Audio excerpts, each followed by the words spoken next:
Have you ever, after years of hard work, careful consideration and planning towards a single goal, arrived, achieved the dream and discovered that it makes you absolutely miserable? Because it took me 6 years to qualify as a trainee teacher and only 6 weeks to quit. And this left me feeling very, very stupid indeed.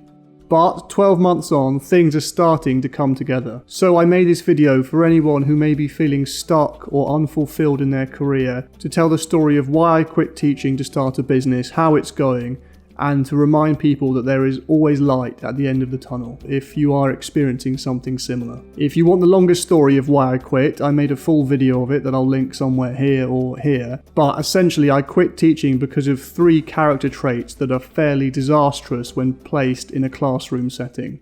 First, I'm an introvert, and as an introvert, the busier and more chaotic and noisy the social environment, the faster my energy levels plummet. Second, I'm a perfectionist, meaning I want things not just to go well, but to go perfectly. And finally, I have an irrational but deep-seated fear of public speaking. Now, with these traits, you'd probably ask yourself, why on earth would you think about becoming a teacher? And believe me, I get what you're saying, and I asked myself the same question. But, interestingly, there were comments from my last video from teachers who share some of these traits, but manage to overcome them and go on to have great careers in education.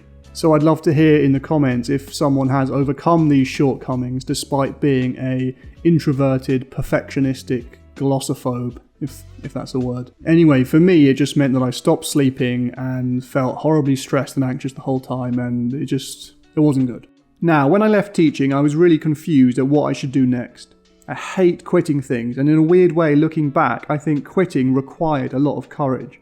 But I also felt a lot of guilt and was just exhausted and washed out by the experience. And you go into teaching because you want to help, and so it's doubly upsetting when you feel completely drained and unfulfilled by the experience. But it was at this moment, as it so often is in life, when I discovered a way out. When I dropped out of teacher training, I wanted to leave by giving something back.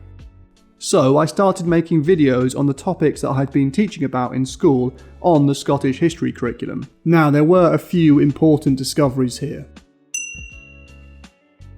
It is quite hard to put into words the sort of emotional difference that I felt going from speaking in front of 30 teenagers every day to sitting alone, quietly getting on with my own work, either at home or in a cafe. It seems so obvious now, but my favourite thing in the world is to sit on my own and quietly get on with my work.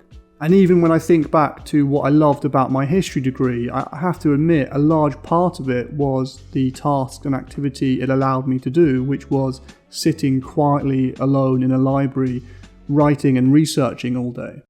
So if you aren't enjoying your current job, or you are thinking about making a career change in the future, there are 2 questions that I would ask. First, what tasks and activities do you enjoy?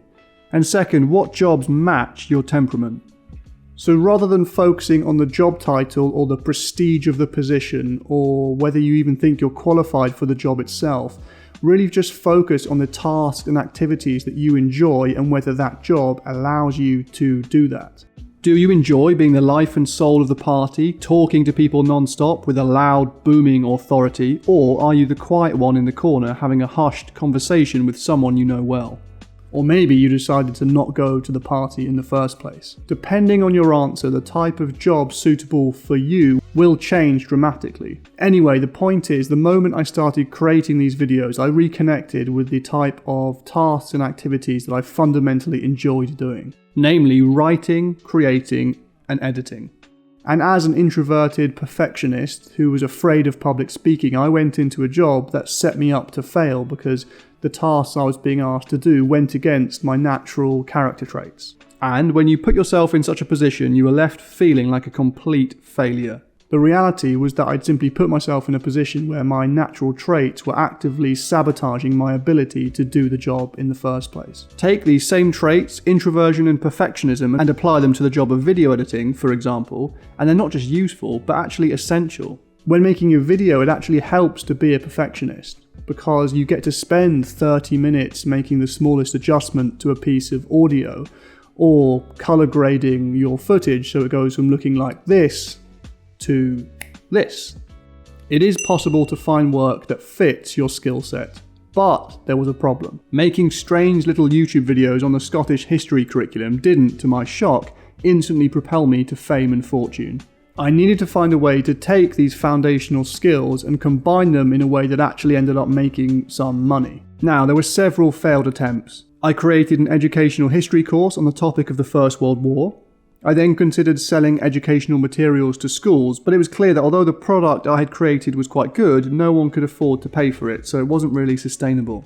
So at this stage, it was fairly clear that I didn't understand anything business related whatsoever. So I did what anyone else would. I enrolled in an online business course and began learning as much as I could from everyone and everywhere. From people like Alex and Layla Hormozi to one-person business experts Dan Coe and Leah Motley, I began to understand the basic principles of business. Now, I might go into this in more detail in another video, but for simplicity's sake, the most important thing I learned was I needed to create a service that people not just wanted, but genuinely needed, that helped solve a serious problem, and crucially, that they could actually afford to pay for.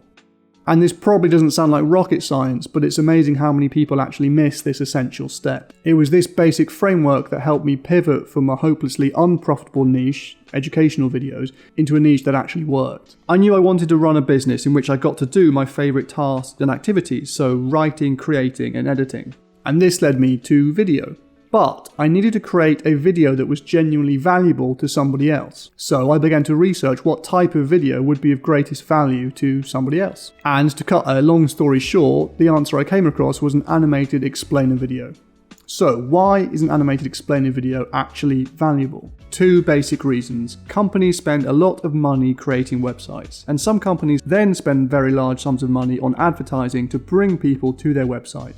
But, particularly for companies with complex products and services, such as the financial, legal and tech sectors, huge numbers coming to their websites leave within 15 seconds of arriving.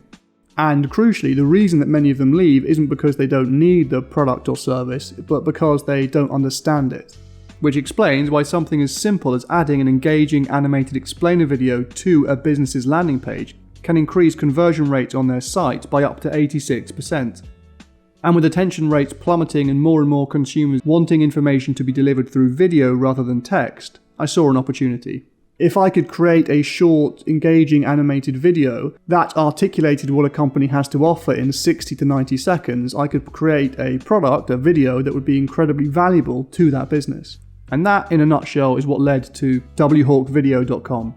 Now, this makes it all sound incredibly straightforward, but it hasn't been easy by any stretch of the imagination. I had to learn a bunch of skills such as how to do cold outreach, how to get clients, how to create a website, to conduct a sales meeting and all the rest of it. And I've had to work part-time as a courier for Just Eat. Here's some nice shots of me in various lifts delivering food. And I've literally got off sales calls with CEOs in California and then 10 minutes later been delivering McDonald's in the pissing rain. But as I've stuck with it, it has started to work. So all I wanted to say really is that if I had seen this video 12 months ago when I had just dropped out of teaching, I think it would have helped to see that it is possible to find a job that actually matches your temperament with the right kind of skill set and allows you to work to your natural advantages. Because I really didn't believe this was possible at the time. But it is possible to find a job or to find a type of work or to start your own business that truly can allow you to engage in the activities that bring you the greatest joy, the greatest excitement and the greatest sense of freedom and creativity. While it doesn't always feel like it, there is always a way out. And if there's anyone who's unsure of whether to make that big step or change that career or just lacks faith in the possibility of a better future, I would encourage you to go for it because it's something that I found very difficult to believe just 12 months ago. And it's not to say that I've solved all the problems or have achieved incredible success, but the thing that I have excitement for in the future is that I get to wake up every day and pursue something that I actively look forward to doing and enjoy doing. So that's it for this week. Hopefully some of you will have found that of some use, and thanks for watching, and I look forward to seeing you next time.